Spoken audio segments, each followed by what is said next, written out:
बिस्मिल्लाहिर्रहमानिर्रहीम। अस्सलाम वालेकुम। Welcome back to MK vlog. आज का मेरा व्लॉग कुछ 2-3 दिन के बाद आ रहा है और जिसकी कुछ वजूहात थी। एक तो ये कि हम कुछ शादी में बिज़ी थे, सारे इवेंट्स जितने भी हो रहे थे उनमें से कुछ हाईलाइट करके मैंने आप लोगों के साथ भी शेयर किए। और कुछ इस तरह से भी था कि आपकी लाइफ में हर तरह की चीज़ें चल रही होती हैं, कहीं खुशी होती है तो कहीं गम भी होता है, कहीं रिश्ते जुड़ रहे होते हैं तो कहीं टूट रहे होते हैं और आपके ऊपर उसका भी बहुत इम्पैक्ट आता है, चाहे आप खुद उस चीज़ से ना गुज़र रहे हों। लेकिन जब आपका कोई बहुत ही करीबी दोस्त आपसे कुछ भी शेयर करता है या एक्सपीरियंस कर रहा होता है तो आप भी उसी चीज़ को बहुत ही गहराई से फ़ील कर रहे होते हैं।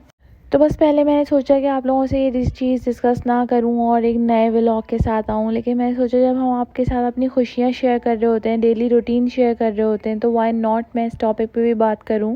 तो यहाँ पे आज मैं बात करूँगी होम रैकर्स के बारे में, और जो कि किसी भी फॉर्म में हो सकते हैं। बहुत सारे काइंड ऑफ होम रैकर्स हो सकते हैं, जिनमें से कुछ ऐसे होते हैं जो आपकी खुशहाली से बहुत ज़्यादा परेशान होते हैं, बहुत जलन हसद रखते हैं कि ये माली खुशहाल है या ये रिश्तों में खुशहाल है, इनके रिश्तों की बॉन्डिंग बहुत स्ट्रॉन्ग है और उनके अंदर जलन हसद पैदा हो रहा होता है, जो कि मैं कहती हूँ कोई ना कोई ज़रूर आपकी लाइफ में भी आपने एक्सपीरियंस किया होगा या आपके किसी भी करीबी से आपने ये चीज़ देखी होगी कि वो इस चीज़ से गुज़र रहा होगा, या फिर आप सुनते होंगे कि यार इसके उठने के बाद कि ये इसके दिल में कितनी बुराई रखता है। इस तरह से ये पता नहीं लोगों में क्यों बढ़ता जा रहा है।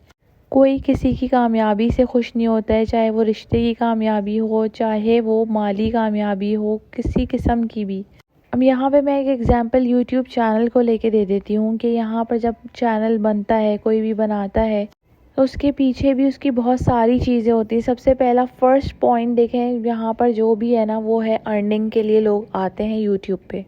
ऐसा कोई भी नहीं है जिसका यूट्यूब चैनल हो वो ऐसे शौकिया आ गया हो और उसको कोई अर्निंग की कोई जहन में चीज़ ना हो। उसके बाद उसका शौक़ भी होता है, क्योंकि बग़ैर शौक़ के आप यूट्यूब पे कोई कंटेंट नहीं ला सकते। तो जो कोई कुछ कर रहा होता है वो अपनी क्रिएशन कर रहा होता है, अपने माइंड से कर रहा होता है। कुछ लोग इंस्पायर होके करते हैं, वो अच्छी चीज़ है कि आप किसी से इंस्पिरेशन लेते हैं, लेकिन ये सोच लेना कि जी वो इतनी कामयाबी कर रहा है या वो इतना आगे चला गया है तो हम क्यों नहीं जा सकते। भी सेम वैसा ही करते हैं, हमारे भी चैनल ऐसे ही ग्रो करेगा, हमें भी इसी तरह से व्यूज़ मिलेंगे। तो यहाँ एक बात क्लियर कर दूँ कि कामयाबी जो है ना वो सिर्फ अल्लाह ताला के हाथ में है कि वो जिसको इज़्ज़त दे, जिसको कामयाब करे।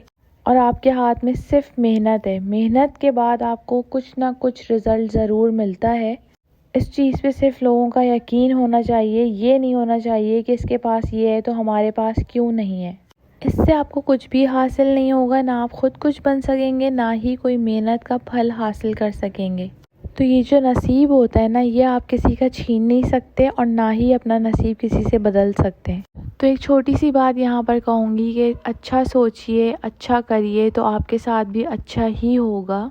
कुछ हमारी भी इसमें गलती होती है यहाँ पर कि जो मैं एक चीज़ हाईलाइट करूँगी कि हम लोगों को पहचानने में ना बहुत देर कर देते हैं, क्योंकि कुछ लोग बहुत ही अच्छे और स्वीट बन के आपसे मिलते हैं, जिसका हमें आइडिया ही नहीं होता है कि वो असल में भी सिंसियर हैं, जेन्युइन हैं या नहीं है।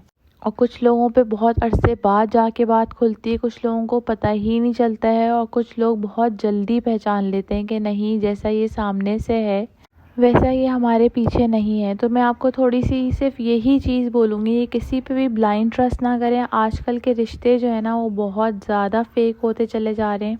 तो प्लीज़ अपने आप को धोखे में ना रखिए कि नहीं जी ये इंसान तो बहुत अच्छा है। सबसे ज़्यादा आपके लिए जो सिंसियर है ना वो आपके माँ बाप हैं। जो सिंसियर है ना वो आपके माँ बाप हैं, आपके बहन भाई हैं, आपका शौहर है और आपके बच्चे हैं। किसी भी दोस्त या रिश्ते के लिए आप इन इम्पॉर्टेंट रिश्तों को कॉम्प्रोमाइज़ नहीं करें।